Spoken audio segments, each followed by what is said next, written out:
Karena memang beberapa rekening ini diduga digunakan sebagai penampungan terkait dengan dugaan penerimaan yang dilakukan oleh para oknum di pemerintah Kabupaten Muara Enim dari para pihak swasta.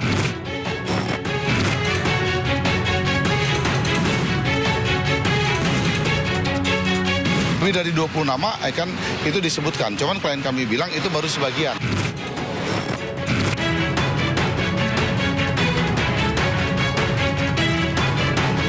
Ex-Wakil Menteri Imigrasi dan Pemasyarakatan Silmi Karim diperiksa perdana oleh KPK usai ditetapkan sebagai tersangka kasus dugaan pemerasan terkait pengurusan izin WNA di Ditjen Imigrasi.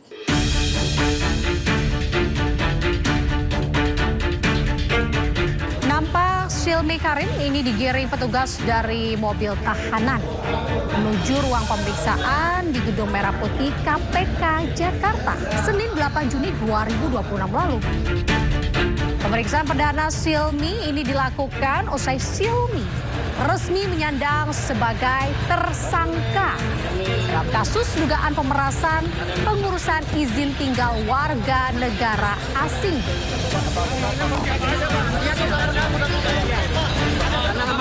Saat bersamaan, kasus dugaan korupsi juga menjerat sejumlah ex-pejabat Badan Gizi Nasional terus bergulir.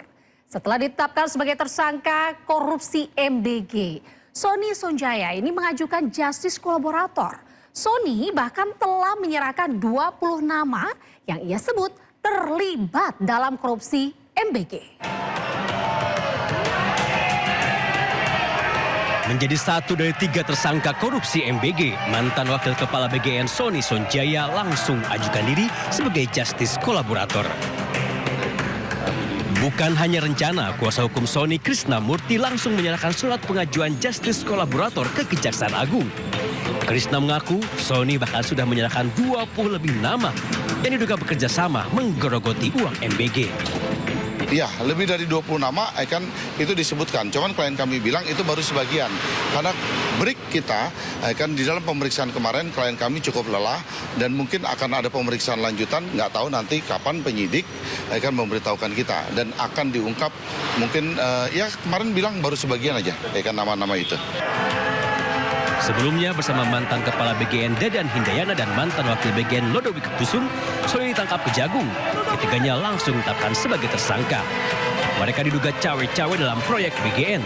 Penyidik bahkan menuduh Sony terafiliasi dengan sejumlah yayasan dapur MBG.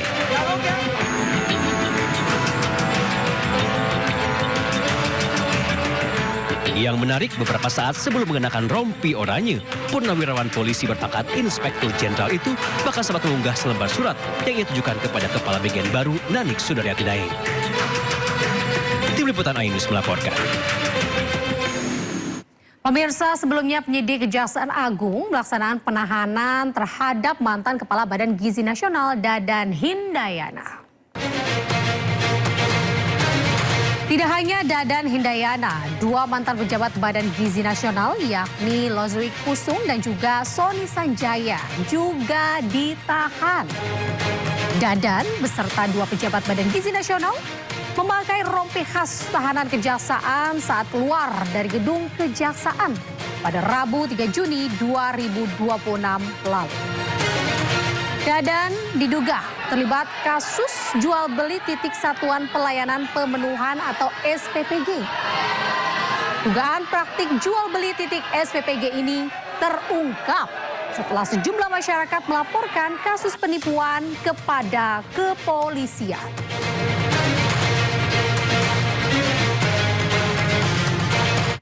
Pasca penangkapan, 3 ex-pejabat BGN, Prabowo Subianto melantik dan juga mengambil sumpah jabatan Kepala BGN baru, yakni Nanik S. Deang dan penasihat khusus Presiden Said Iqbal. Sepekan pasca penangkapan 3 ex-pejabat BGN, Presiden Prabowo Subianto melantik dan juga mengambil sumpah jabatan sejumlah pejabat tinggi negara. Di antaranya adalah Kepala Badan Gizi Nasional, Nanik S. Deang, Wakil Kepala BGN, Agustina Arumsari dan Trenggono, serta Staf Penasihat Khusus Presiden Bidang Ketenagakerjaan dan Kesejahteraan Buruh, Said Iqbal. Nanik SDM berjanji akan melakukan efisiensi anggaran pada program MBG. Kami concern pada efisiensi anggaran agar bisa tidak membebani anggaran negara pada saat ini, tetapi dengan tidak mengubah target dari yang kita berikan gizi. Sementara Kepala Staf Kepresidenan atau KSP Dudung Abdurrahman ini membantah isu yang menyebutnya memiliki dapur MBG dari mantan Kepala BGN Dadan Hindayana. Dudung bahkan berjanji memberikan hadiah jika ada yang bisa menemukan dapur MBG milik Dudung. Klarifikasi ini disampaikan Dudung menanggapi isu yang viral di media sosial mengenai daftar nama petinggi yang diduga terlibat dalam kasus korupsi tata kelola MBG. Salah satunya adalah Dudung Abdurrahman. Dudung menduga isu tersebut muncul lantaran dirinya sempat ingin membantu agar program MBG bisa diberikan di pesantren. Namun niat tersebut belum sempat dilaksanakan hingga Dadan Hindayana akhirnya ditetapkan sebagai salah satu tersangka dugaan korupsi MBG. Tidak hanya menyampaikan klarifikasi, Dudung juga menyatakan dirinya berani memberi hadiah jika ada yang bisa menemukan dapur MBG miliknya. Saya ingin menyampaikan klarifikasi, ada berita Pak Dudung katanya punya titik melalui Pak Dadan. Saya informasikan. Jadi beberapa bulan yang lalu, mungkin 6 bulan yang lalu, saya kan dekat dengan pesantren. Ada pengurus-pengurus pesantren itu, ada Abah Junaidi, ada Ustadz Iskandar. Itu menyampaikan kepada saya bahwa ada program memang pesantren ya untuk sebagai sasaran penerima manfaat. Karena di pesantren itu kan ada santrinya 4.000, ada yang 5.000, sehingga bisa ditetapkan sebagai titik untuk dapurnya. Nah kemudian minta dikenalkan dengan Pak Dadan. Saya sampaikan Pak Dadan ini ada pesantren yang sudah siap, ya sudah ditentukan, dia sudah mulai secara administrasi sudah siap. Nah realisasinya tidak ada. Akhirnya saya sampaikan kepada Dadan, oh silakan Pak nanti hubungi Pak Arif Nurrohman, staf saya. Akhirnya silakanlah mereka berhubungan, saya sudah tidak ngerti apa-apa. Nah waktu Pak Dadan kesini berapa minggu yang lalu, saya tanya Pak Dadan gimana itu, rupanya sampai sekarang prosesnya pun belum selesai, bangunnya dapurnya pun belum terbangun. Saya tanya Abah Junaidi dan sebagainya. Cuma karena saya yang minta tolong kepada Dadan itulah yang kemudian akhirnya bunyi seakan-akan Pak Dudung punya dapur. Kalau Pak Dudung punya dapur silakan cek, saya kasih hadiah nanti. Kasus dugaan korupsi juga menjerat Bupati Muara Enim. Komisi Pemberantasan Korupsi menetapkan 4 tersangka dari hasil operasi tangkap tangan di Kabupaten Muara Enim, Sumatera Selatan.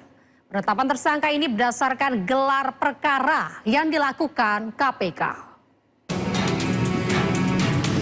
Bupati Muara Enim Edison tiba di gedung KPK Jakarta dengan pengawalan ketat petugas dan langsung masuk ke gedung Merah Putih untuk jalani pemeriksaan. Edison sebelumnya tertangkap tangan oleh penyidik KPK dalam kasus dugaan korupsi di lingkungan Dinas Pendidikan dan Kebudayaan.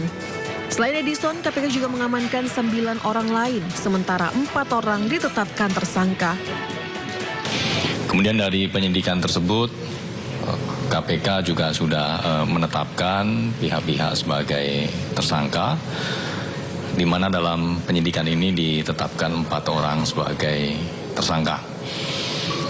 Kemudian dalam peristiwa tertangkap tangan ini, tim mengamankan 10 orang, 5 orang di wilayah Jakarta dan 5 orang di wilayah Sumatera Selatan. Selain itu, tim juga mengamankan barang bukti, diantaranya uang dalam bentuk tunai, rupiah, dolar, kemudian rial, dan juga ada sejumlah saldo dalam rekening. Karena memang beberapa rekening ini diduga digunakan sebagai penampungan terkait dengan dugaan penerimaan yang dilakukan oleh para oknum di pemerintah Kabupaten Muara Enim dari para pihak swasta, sehingga dilakukan pengamanan terhadap saldo-saldo dalam rekening tersebut.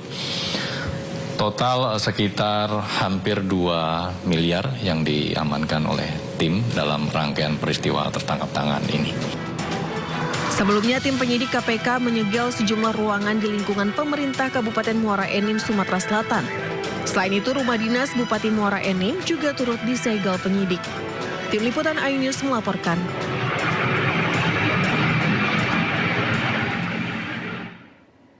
Pemirsa, ada pejabat yang dilantik dan ada pula pejabat yang dipecat. Majelis Etik Ombudsman RI ini menjatuhkan sanksi berat berupa pemberhentian dengan tidak hormat terhadap Heri Susanto selaku Ketua Ombudsman RI. Heri Susanto ini sebelumnya ditetapkan menjadi tersangka kasus suap tata kelola pertambangan nikel 2013 sampai dengan 2025. Keputusan pemecatan diambil setelah Majelis Etik Ombudsman RI menggelar rapat pleno terkait dugaan pelanggaran kode etik Heri Susanto.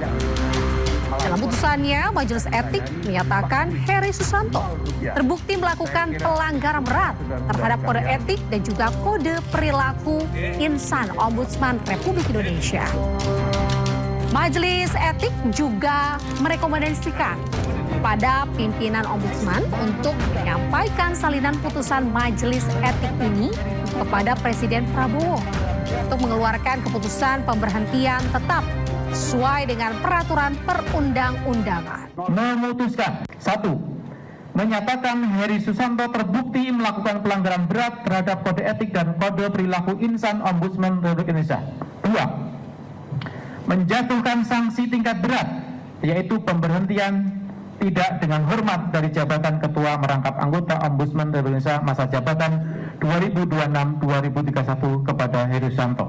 3. Merekomendasikan kepada pimpinan Ombudsman Republik Indonesia untuk menyampaikan salinan putusan Majelis Etik ini kepada Presiden Republik Indonesia untuk mengeluarkan keputusan pemberhentian tetap sesuai dengan peraturan perundang-undangan.